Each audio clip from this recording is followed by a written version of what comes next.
Grade 1 Kentucky Oaks, race number 11, the Longines. Oaks 141st running, 1.125 the distance for these 3-year-old fillies and a full starting gate.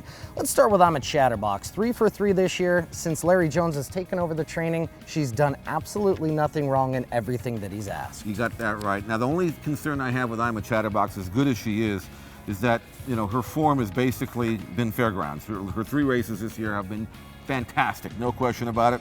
The numbers are powerful. Her style is flawless. She's got a great stalking style. She sits and then she pounces and she goes on.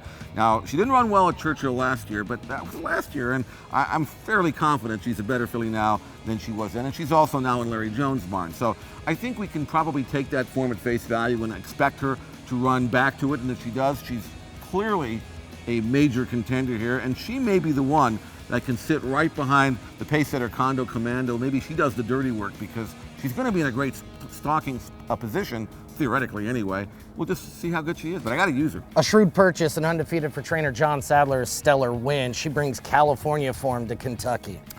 Yeah, I mean, well, she was very good at Laurel as well. In fact, she won a race at Laurel by almost 9 lengths, and on that basis of that race, John had his client Hronis Racing buy the filly privately, and since then they brought her out here. She won the Santa Isabel, she won the Santa Anita Oaks, and she was absolutely fantastic in the Oaks. And again, she sits somewhere in mid-pack usually. She makes this huge run into the stretch, and then she just overpowers you. And on numbers-wise, I mean, I love the buyer pattern in this. She's gone from 55, which was her debut, to 86, to 91, to 95. That's good. So every time she runs, she runs better. Yep. She's come back and breezed just beautifully on this racetrack just last week. Espinoza, who I think is going to have a pretty good week anyway, has Stellar Win, and she looks to me like a true 1 1/8 horse. Now, she may not get a real hot pace to run at, but I think at this distance, I think you can pretty much bank on Stellar Win to be charging late. Do you narrow it down to those 2 fillies? What do we do with Condo Commando? Well, I'm going to try to beat Condo Commando. I'm not going to use her. I want to throw one price in, so okay. I'll do that in a second. And I have all the respect in the world for Condo Commando. She's won 5 out of 6.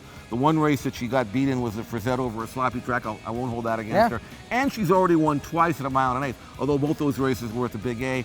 And she got loose in the lead on slow fractions.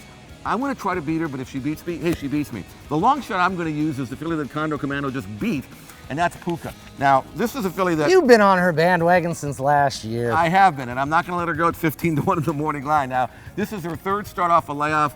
Her last race was good. She had no fractions, no pace to run at, but she kept on. I like that. I understand she's been training very well since arriving at Churchill Downs. She's a true, I believe, 1 1/8 horse, and I think you're going to see the best that you can possibly see from Puka. Is it good enough? I don't know. But at 15-1, I'm willing to throw her in. Hey, it's only a 50-cent ticket. Couple of things. I'm a Chatterbox Larry Jones. Lovely Maria Larry Jones. Don't say I didn't warn you about the longer price Jones. Just saying. Okay. My long shot, and this is a huge price, is Shook Up. 30-1 on the morning line for Steve Asmussen.